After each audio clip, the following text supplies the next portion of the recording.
ಇವತ್ತು ಮಧ್ಯಾಹ್ನ ಹಾಡಹಗಲೇ ಒಬ್ಬ ರಂಜಿತಾ ಎನ್ನುವಂತಹ ಯುವತಿ ಹತ್ಯೆ ಇಲ್ಲ, ಕತ್ತನ್ನು ಸೀಳಿ ಹತ್ಯೆ ಮಾಡ್ತಾರೆ. ಯಾಕೆ ಅಂದರೆ ಆಕೆ ಮುಸಲ್ಮಾನ ಯುವಕನ ಜೊತೆ ಮದುವೆ ಒಪ್ಪಿಲ್ಲ ಅನ್ನುವಂತಹ ಕಾರಣ. ಬಹುಶಃ ಈತನ ಮತಾಂಧತೆ ಗೊತ್ತಾಗಿರ್ಬೋದು. ಆ ಕಾರಣಕ್ಕಾಗಿ ಮದುವೆ ನಿರಾಕರಣೆ ಮಾಡಿದ. ಅದಕ್ಕೆ ಆತ ಬರೋಬ್ಬರುವ ಹತ್ಯೆ ಮಾಡಿದ. ಹೆಂಗ್ರಿ ಮನಸ್ಸು ಬರುತ್ತೆ ನಿಮಗೆ ಕೊಲೆ ಮಾಡಲಿಕ್ಕೆ? ಇದು ಈ ಕಾಂಗ್ರೆಸ್ ಸರ್ಕಾರದ ಓಲೈಕೆ ನೀತಿಯ ಪರಿಣಾಮ ಅಂತ ಹೇಳಕ್ಕೆ ಇಚ್ಛೆಪಡ್ತಾರೆ. ಇತ್ತೀಚೆಗೆ ಹುಬ್ಬಳ್ಳಿಯಲ್ಲಿ ಒಂದು ನೇಹಾ ಎನ್ನುವಂತಹ ಯುವತಿ ಹತ್ಯೆ ಆಗಿದೆ. ಆ ಹತ್ಯೆ ಮಾಡಿದಂತಹ ಪಾಪಿಯನ್ನ ಗಲ್ಲಿಗೇರಿಸಿದ್ರೆ ಭಯ ಬರ್ತಿತ್ತು. ಇವರು ವಿಧಾನಸೌಧದಲ್ಲಿ ಯಾರ್ಯಾರು ಪಾಕಿಸ್ತಾನ ಜಿಂದಾಬಾದ್ ಅನ್ನೋರಿಗೆ ಬಿರಿಯಾನಿ ಊಟ ಹಾಕುವಂಥದ್ದು, ಇಂಥ ಕೆಲಸ ಮಾಡಿದವರಿಗೆ ಬಿರಿಯಾನಿ ಊಟ ಹಾಕುವಂತಹ ಸರ್ಕಾರದ ಧೋರಣೆಯಿಂದಾಗಿ ಇವತ್ತಿನ ದಿವಸ ಹಿಂದೂ ಯುವತಿ ಹತ್ಯೆ ಆಗ್ತಾ ಇದೆ. ಇದನ್ನು ನಾವು ಸಂಪೂರ್ಣ ಖಂಡಿಸ್ತೇವೆ. ಈ ಸಲ ಆದರೂ ಕೂಡ ಆ ರಫೀಕ್ ಅನ್ನುವಂತಹ ಯುವಕನಿಗೆ ಅವನನ್ನು ಹಿಡಿಯುವಂತಹ ಕೆಲಸ ಆಗಬೇಕು, ಮತ್ತೆ ಅವನು ಗಲ್ಲಿಗೇರಿಸಬೇಕು ಅಂತ ಹೇಳಿ ಈ ಮೂಲಕ ಆಗ್ರಹ ಮಾಡ್ತಾರೆ.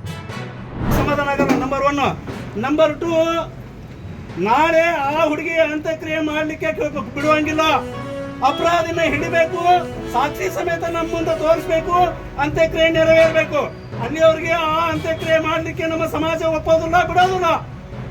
ಪ್ರತಿಭಟನೆ ನಾಳೆ ಯಾವ ಸ್ವರೂಪ ತಗೋತಿದೆ ನೋಡಿ. ನಾವೆಲ್ಲ ಇಲ್ಲಿ ಹೇಳೋರು ಒಬ್ಬೊಬ್ರು ಅಂತ ಹೇಳ್ತಾ ಇದ್ದೀವಿ. ಅವ್ರು ಯಾಕೆ ಹೇಳ್ತಾ ಇದ್ದಾರೆ ಅಂತ ನೀವು ಅರ್ಥ ಮಾಡ್ಕೊಳ್ಳಿ. ನಾವು ಸಮಾಧಾನದಿಂದ ಹೇಳ್ತಾ ಇದ್ದೀವಿ. ನಿಮ್ಮ ಕಾಯ್ದೆ ಕಾನೂನು ನಿಮಗೆಲ್ಲರಿಗೂ ನಾವು ಗೌರವ ಕೊಡ್ತಾ ಇದ್ದೀವಿ. ಆದ್ರೆ ನೀವು ಏನು ಹೇಳ್ತಾ ಇದ್ದೀವಿ ಸರ್? ನಾವು ಇಷ್ಟೊತ್ತನ ಇದ್ರು, ನಾವು 2 ಗಂಟೆಯಿಂದ ಇಷ್ಟವರೆಗೂ ಶಾಂತ ರೀತಿಯಿಂದ ಇದ್ದೀವಿ. ಬೇರೆ ನಾವಂತ ಬೇರೆ ಯಾರಾದ್ರೂ ಆಗಿದ್ರೆ ಏನಾಗ್ತಿತ್ತು ಪರಿಸ್ಥಿತಿ? ನೀವು ಕೇಳ್ತಾ ಇದ್ರಿ, ನಾವು ಹೇಳ್ತಾನೆ ಇದ್ರಿ. ಯಾರನ್ನ ಅರೆಸ್ಟ್ ಮಾಡಿರಿ? ಪ್ರೂಫ್ ತೋರಿಸಿ. ಎಷ್ಟು ಜನ ಅರೆಸ್ಟ್ ಮಾಡಿರಿ? ಮೀಡಿಯಾದವ್ರಿಗೆ ಹೇಳಿ, ತೋರಿಸಿ. ಯಾವಾಗ ಹೇಳೋದು? ನಾವು ನಿಂತಿದ್ದದಕ್ಕೆ ನಮಗೆ ನ್ಯಾಯ ಬೇಕು, ಬೇಕೇ ಬೇಕು. ಯಾರು ಕದಬಾರ್ದು. ಮೊದಲ ಅಪರಾಧಿಗಳನ್ನ ಯಾರು ಹಿಡಿದಾರೆ ಅಂತ ಅರೆಸ್ಟ್ ಮಾಡಿದ್ದನ್ನು ನಾವು ಪ್ರೂಫ್ ತೋರಿಸ್ಬೇಕು. ನಾಳೆ ಪ್ರತಿಭಟನೆಗೆ ತಯಾರಾಗಬೇಕು ಮತ್ತು ಅಪರಾಧಿಯನ್ನ ಬಂಧಿಸುವವರೆಗೂ ನಾಳೆ ಅಂತ್ಯಕ್ರಿಯೆಗೆ ಅವಕಾಶ ಕೊಡುವಂಗಿಲ್ಲ ಯಾರು ಸಹ. ನೋಡೋಣ ಯಾವ ಮಟ್ಟಕ್ಕೆ ಹೋಗ್ತದೆ, ನೋಡೋಣ ಇದು ಪರಿಸ್ಥಿತಿ. ಇದು ಹೇಳೋದ್ರಿಂದ ನಾವು ಸಮಾಧಾನದಿಂದ ನಾವು ಒಪ್ಕೊಳ್ಳೋದಿಲ್ಲ. ನೀವು ಪ್ರೂಫ್ ಕೊಡಿ. ನೀವು ಮಾಡಿದಿರಲ್ಲ, ವಿಶ್ವಾಸ ಇದೆ, ತೋರಿಸಿ.